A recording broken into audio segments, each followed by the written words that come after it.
May have to put it backwards a lot more so it can have a wider angle.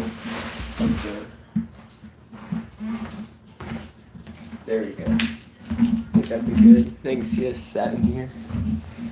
We won't really be able to see the chat though, but it don't matter right now because no one's here, obviously right now, but people will show up eventually. What do you need here? I think we need. Well,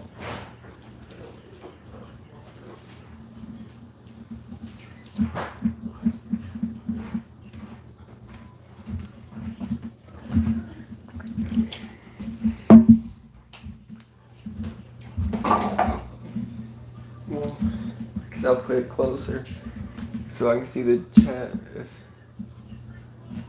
you know that.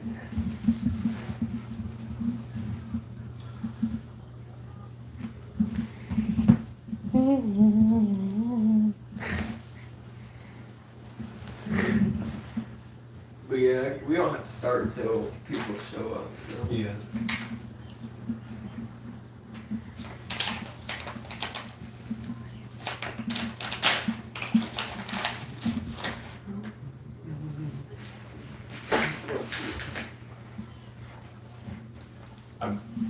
I have my Bible, like, just in case.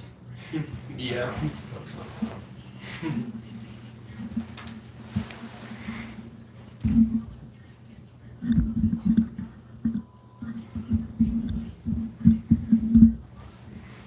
I hope people join.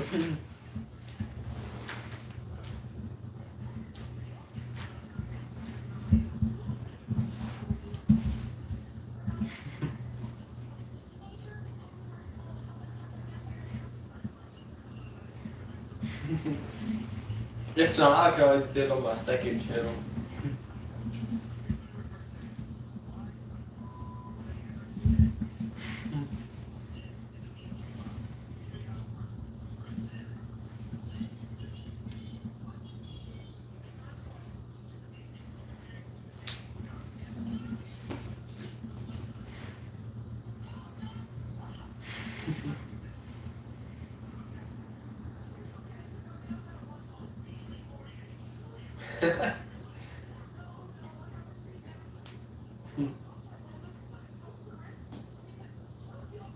Again?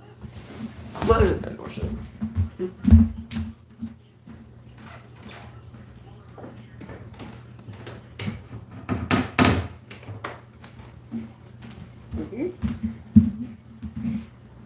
Oh. Hello. Hello. Hello. What's up? Hey everybody. What's up, Treasure Oldman? Hello. What's up, gang? Remember, any questions y'all have, just put it in the chat. If you message. That's weird. What's up, everybody? We got 16 people in here. Hello. Hello. Remember, if y'all have any questions about, God or anything, y'all just let us know. Do you want to start off by, like, talking about a certain subject, or?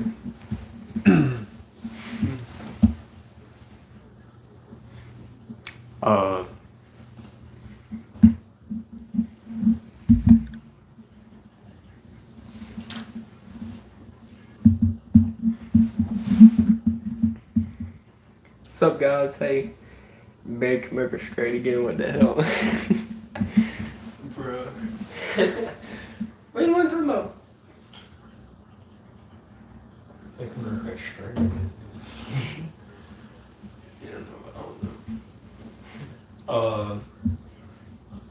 I guess we can just start, like, what the Bible is. Like, I mean, obviously the Bible was read by so many authors, and it was originally written, well, it was a collection of books. Well, they're all separate at first, and they're, like, translated from Greek or Hebrew, because that's the language they spoke, like, 2,000 years ago. So for the last like millenniums, people, well, organizations and like churches and scholars have been like translating them and like uh yeah, just translating them and like it's allowing God to like write whatever, like, Okay. you know what I'm trying to say. Yeah. Bro, what's this AI? It's part of the thumbnail. But yeah. So when you read the Bible, it is like God's word because the like is God breathed as Second Timothy says, because so many authors kind of like let God like work through them and like what words they should use, like what should be kept in, what should be kept out. So, and Bible's like, it's not like a book that I just read for a hobby. It's something that we should all like read very often and apply scripture like every day to our lives. So the word is like a light, and the more light we have in this darkness, the better we'll be able to see like through the darkness. And that's just like memorize. You don't have to memorize like everything, but I know when you read the Bible a lot, you're gonna memorize like some verses. But when you like keep those like close to your heart and apply them like in everyday life, like that's kind of, I mean, it'll benefit you, but it'll also like benefit others, and it's benefiting the spirit as well. You're letting the spirit work through you. So, anything you want to say about that? Yeah, I agree.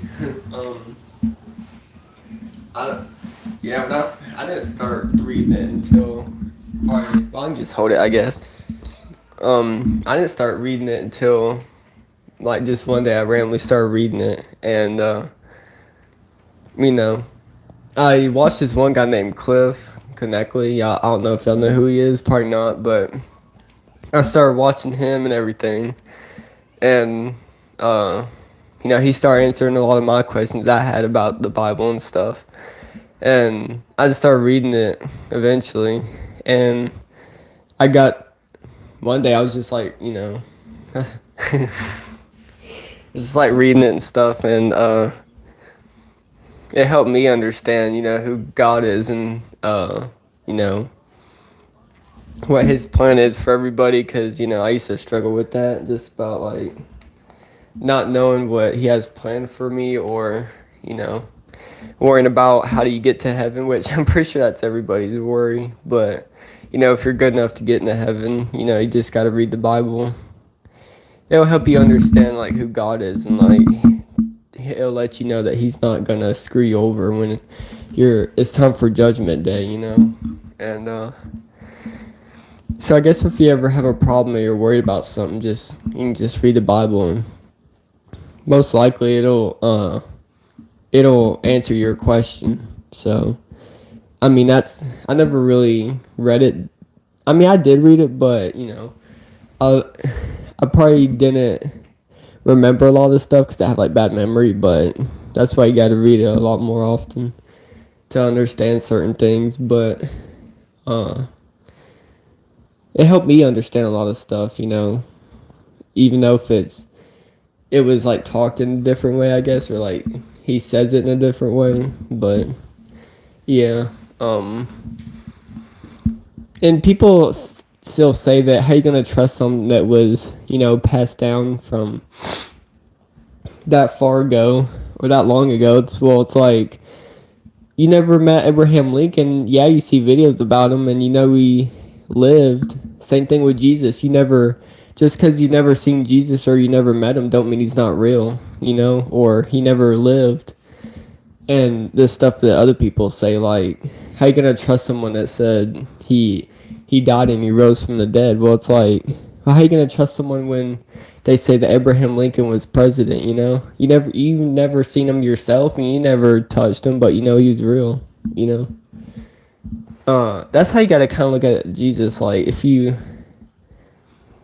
people say that, but then I don't know. I'm just saying it my way. Like, you know, if someone says, "Well, you never met Jesus," well, it's like, okay, well, you never met, you know, uh, you never met Abraham Lincoln or JF Kennedy. So how you know if they? How do you know if someone's real like that? You know? Well, I know, like, Yeah.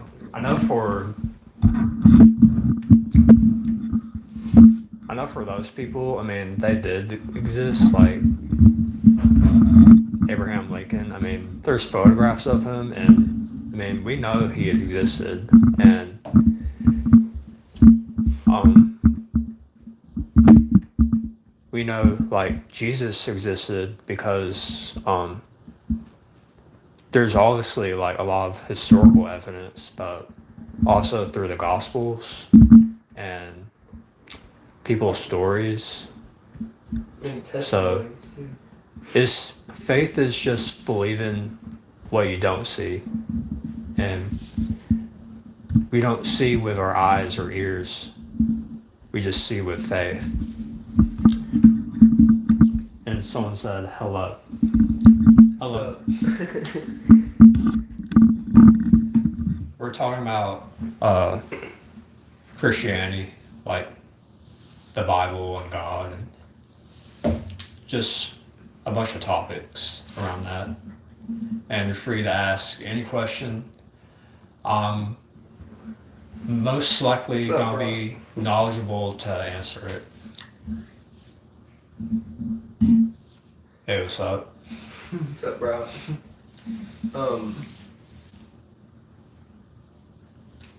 But yeah, I might do this on my second channel too, because a lot more people would show up. But well, a lot of people did, but you know, I just want to say something real quick though. Like, I guess I don't know. A lot of atheists want to say that.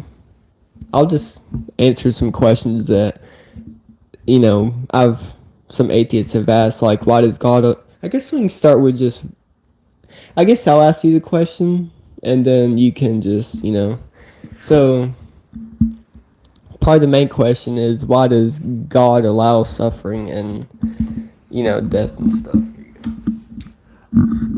It's yeah, that's pretty common to ask. So God's judgment is not on the same level as our judgment. So I know in the book of Job, Job was like the most like faithful like human that like walked the earth. Like it was before like Jesus's time, but like he was rich. He had like all this livestock. He had a big family, and the devil like accused God and saying and told him, "Well, you're giving him all these blessings because no, the devil told God, he loves you because you're giving him all these blessings. So how about you take the blessings away and see what happens? He might curse you." So the devil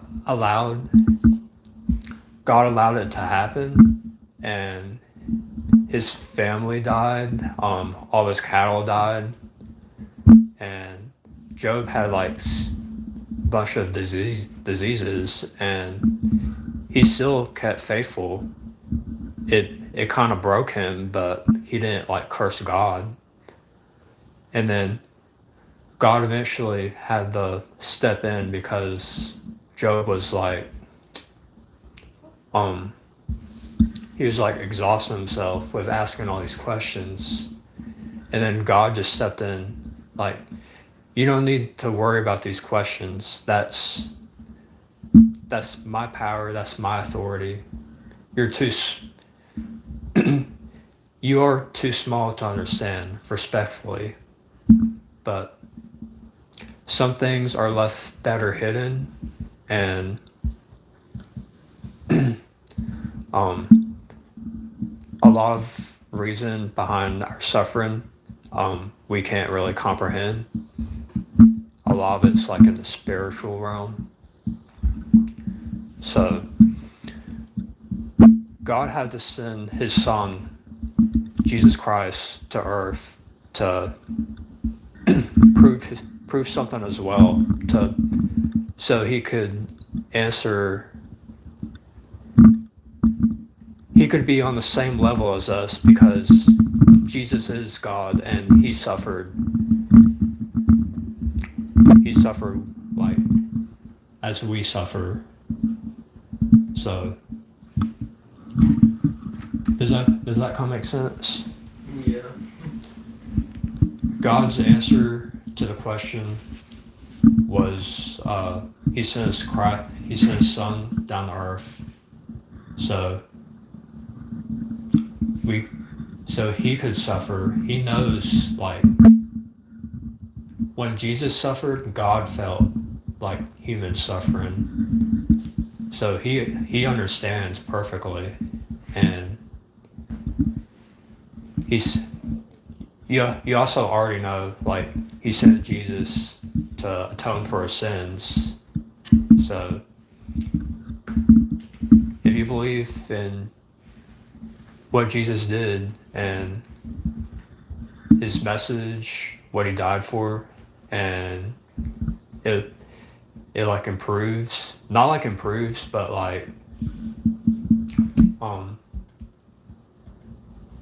improving your spirit, like leveling up your spirit to come closer to God. That's what gets you into heaven. So yeah.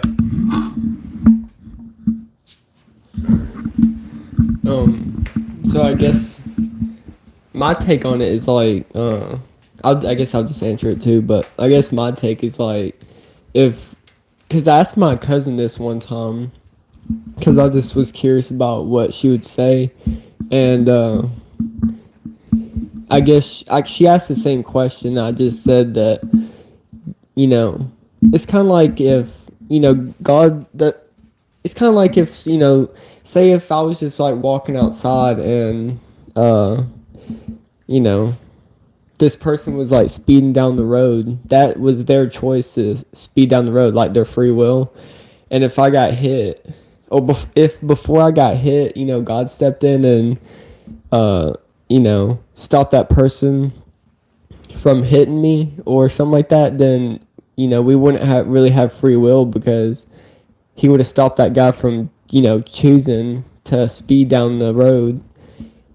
Because him speeding down the road is his free will. He chose to do that. So I guess if, God stopped him from hitting someone or hitting me, then he'd be taking away everyone's free will. If he just, which I know it sounds kind of messed up, but if he stopped, people from shooting up schools or, killing each other, that's kind of taking away free will, because that person chose to do that.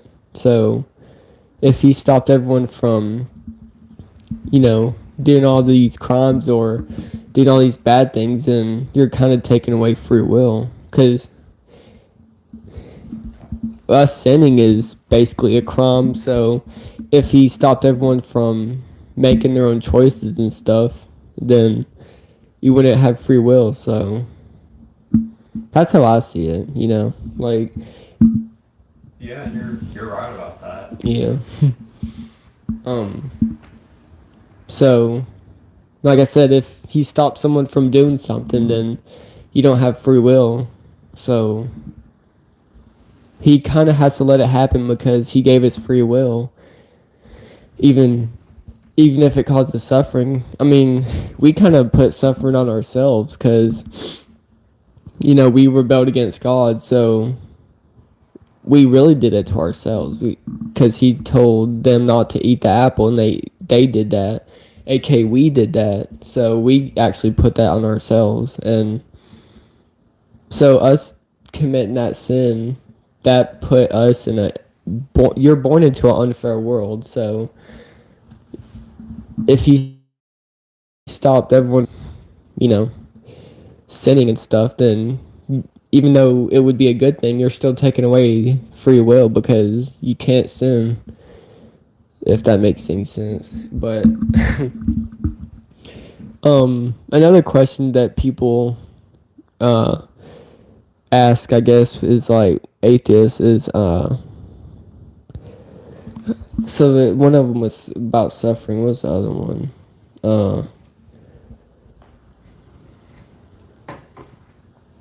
Can you think of any? Cause I'm kind of stuck, but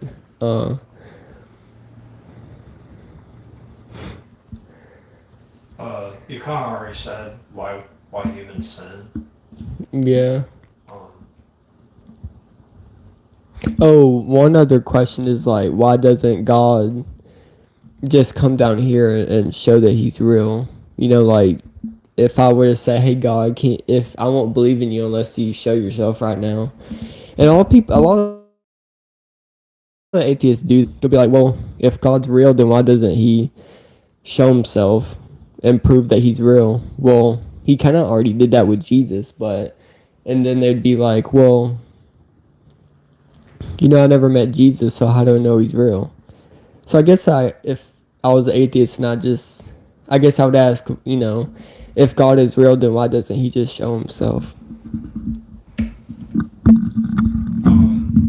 I can't really answer that fully, but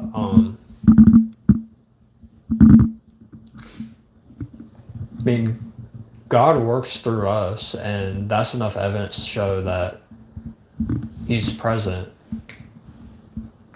Um, He allows certain stuff to happen, but like I said earlier, it's for like a greater good. Like, it's something in the spirit that's just a different dimension. Um,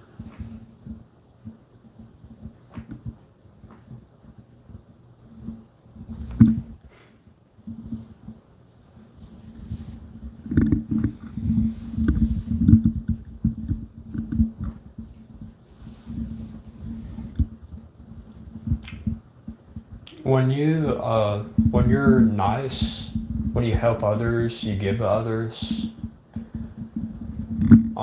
you're already showing like aspects of Jesus like working through you.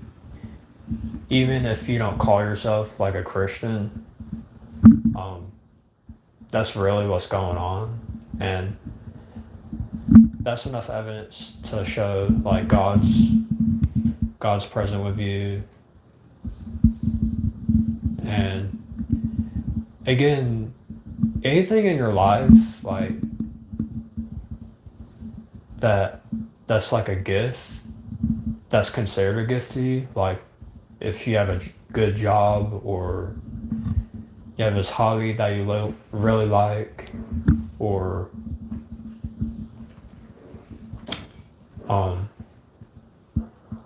you have people that are sick but they're starting to get better. That's those are God's gifts to you. Like, you were born with those gifts, and you're going out to like work work those through others. So anything good comes from God, and anything that's not good doesn't come from God. And that leads to like a different series of questions, but hopefully I answered that like pretty well.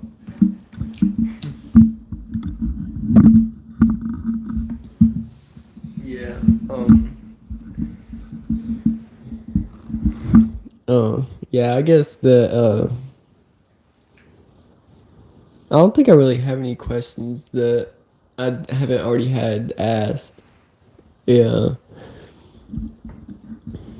I mean, my relationship with God is, it's not perfect, but it's getting better, you know? Like, there's stuff that I stopped doing recently that I'm pretty proud of, so, you know, I've been praying about it every night, so, uh, and also, you know, people, if you pray for something and you don't feel like he's answering you immediately, it's probably it's because he's working on it, you know.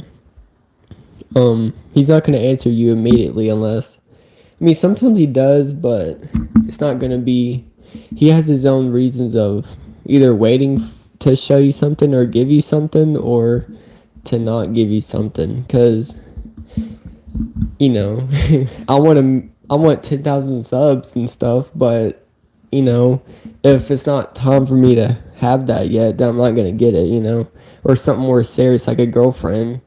God knows that even if I want one right now, it's probably not a good thing for me to have one right now, because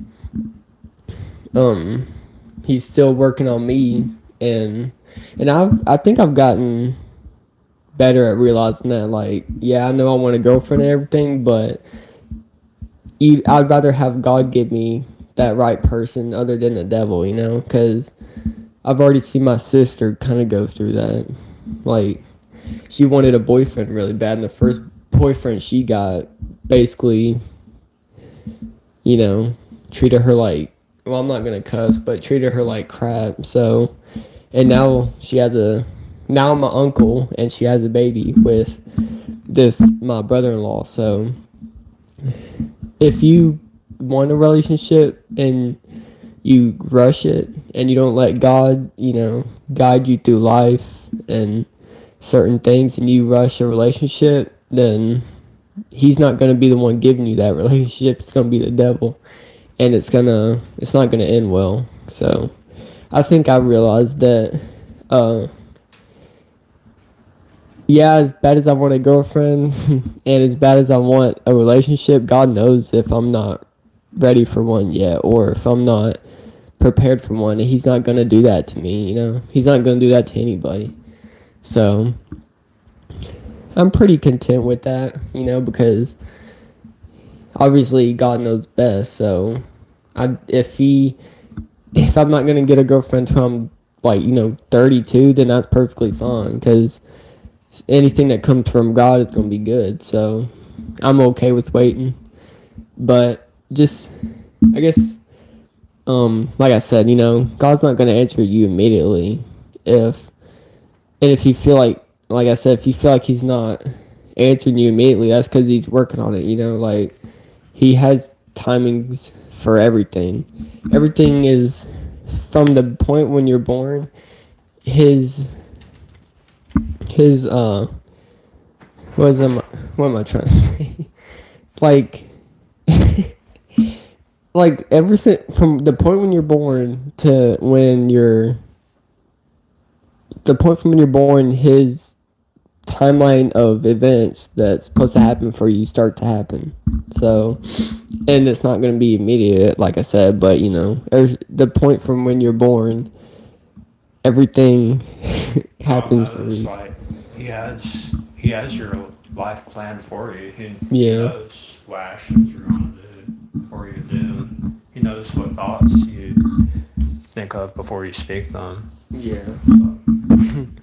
Yeah. So that's how I've looked at it for me wanting a girlfriend, is just, it's not, God just don't want me to have one right now, and I'm pretty content with that.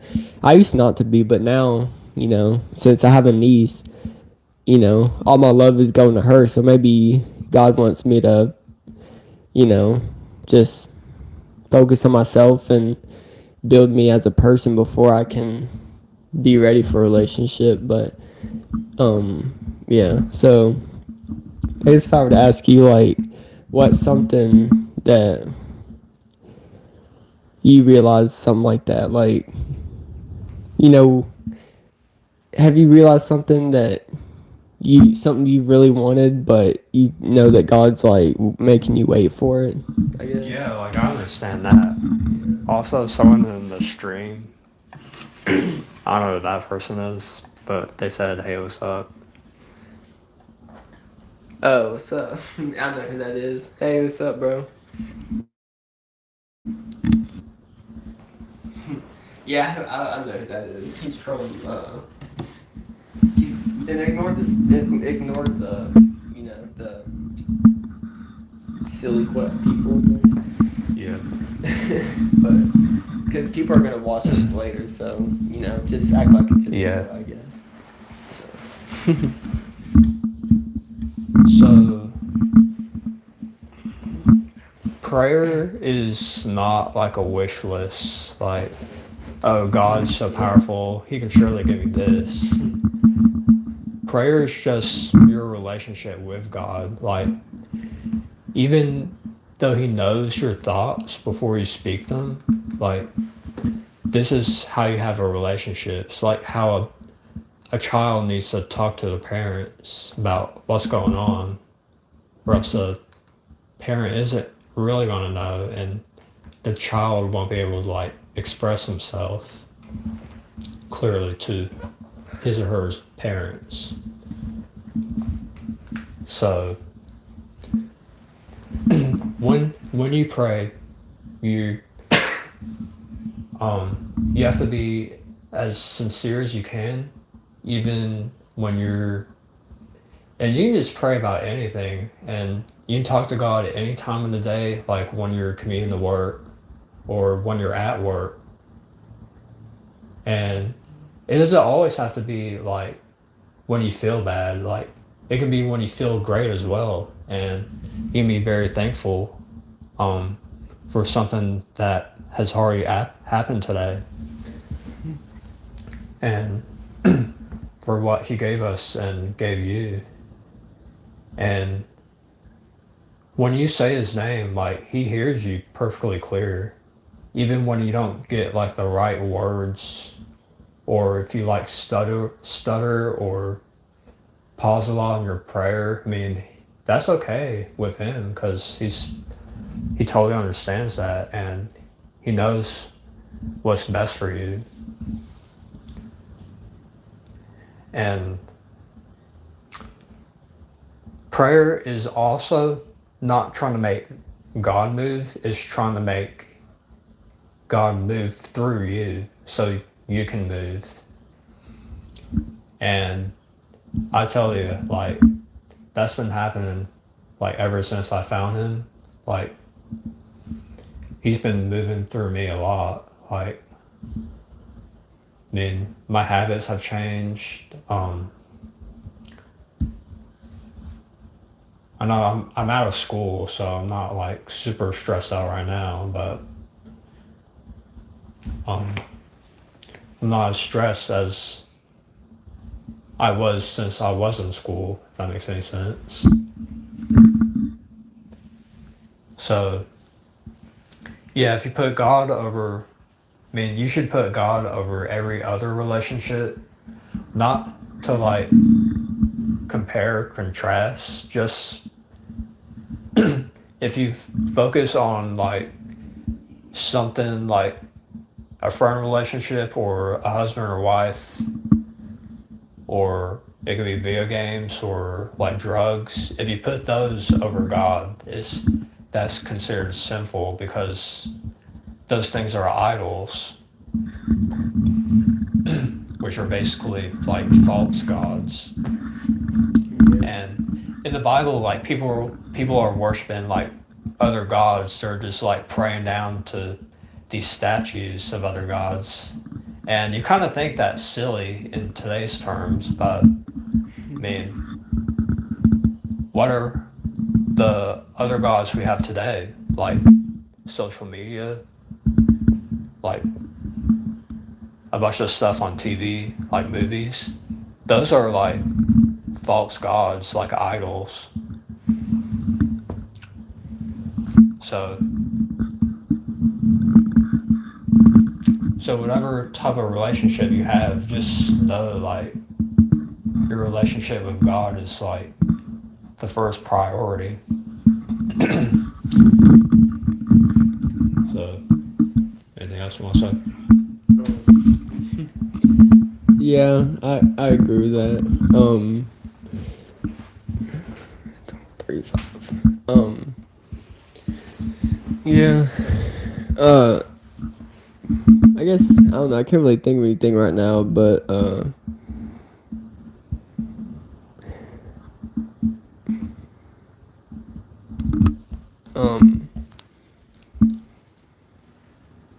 I guess like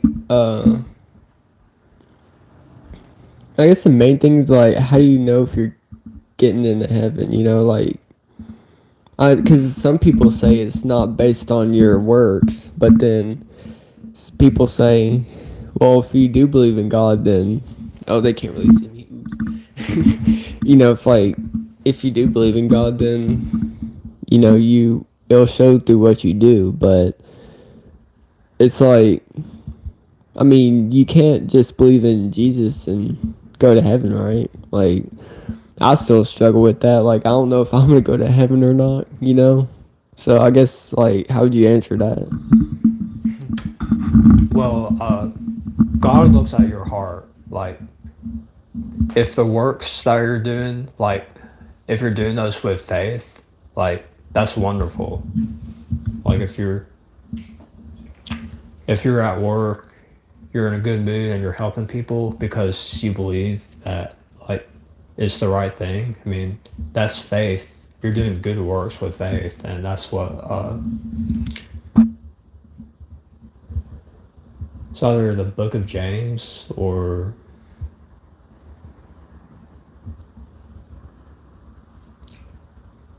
yeah, I think it's like the book of James that talks about that. Like,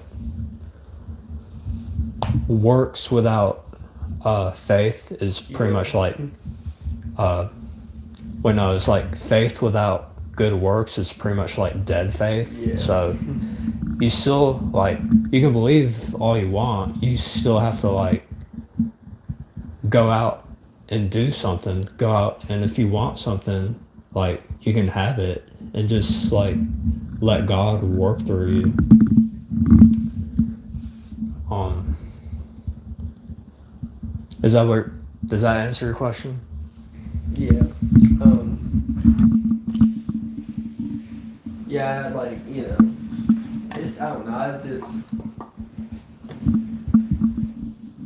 like I guess like you can't really do something, like I guess if you do something, you can't just do it to be like, oh, I'm gonna do it so God sees. You gotta Yeah, exactly. you gotta do it because you want to help somebody, or because another thing is like atheists think that you can just on your deathbed, be like, oh, I accept Jesus and I'm gonna go to heaven. That's not how that works. God's not stupid. He knows if you're being serious or not. A lot of atheists say that. They're like, oh, if I just confess my love to God and like you say I believe in Jesus, then I'm gonna go to heaven. It's like that's not how it works. You can't just. It's not a. What do they call it? They try to call it like it's not a superpower or a spell. You can't just cast a. You can't just say, "Oh, I believe in God, so I'm gonna go to heaven." Like that's not how it works. You gotta actually mean it. They just say that because they think that being a Christian is easy. It's definitely not easy, but it does become easier because you don't worry about stuff as you usually did because you can feel God with you. But I mean, I still worry about stuff, but not as bad, because you're still gonna have bad days where you still worry about stuff, but then you just gotta remember that, like God has your back. And you shouldn't worry as much because that's His job. Doesn't it say like, let Him worry for you, and like put your troubles into Him? Yes, Yeah. it says something like that. So, I've learned to do that, and it makes life a whole lot easier. But that doesn't. I'm still not saying being a Christian is easy, because if being a Christian is easy, then how's it easy? It's not easy to not sin. So being a Christian, you can't. You're not supposed to. If you sin on purpose, then you're sinning. No, you're like, it says not to sin willingly. Like if you like if you know something's wrong and you still do it anyway, then you're sinning willingly. Like if I were to say the F word right now and I know I'm not supposed to, like after saying that what I just did, if I said F you and I know that I'm not supposed to, but I did it anyway, that's sinning willfully. Uh so being a Christian it's pretty hard. I mean, you can't cuss, you can't watch certain movies, especially the really sexual ones, you know. That goes with any movie, but you can't watch certain movies, you can't say certain words, you know, you can't.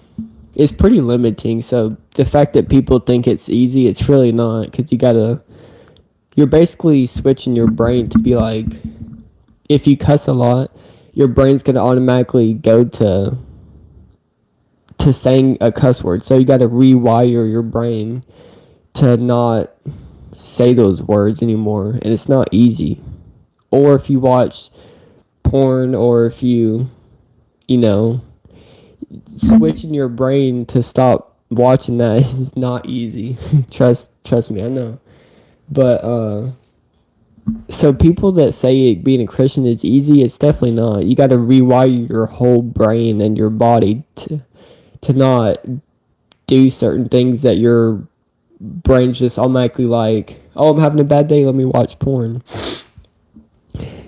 It's not an easy thing to do.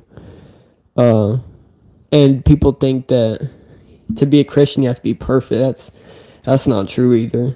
God doesn't want you when you're perfect, or God doesn't want you when you're at your happiest. He wants you when you're at your lowest, because I'm not saying that he doesn't want you when you're happy. I'm just saying, like, when you're at your lowest and you go to him, it's a lot better, because I can't really explain that part, but like, I know what I'm trying to say, but he prefers you at your lowest, because I guess it would help him to like build your faith better. You know what I'm trying to say? Yeah, I'll just give it to you because I can't explain myself. You're saying that fine. Yeah. I just don't want to confuse people. Yeah. When you're saying like he wants you at your lowest, it just means like he wants you to be humble and like put your trust in him. And God doesn't despise he doesn't despise like a broken heart. He's not gonna like, he doesn't bruise a broken reed. That's something in Isaiah 50 something.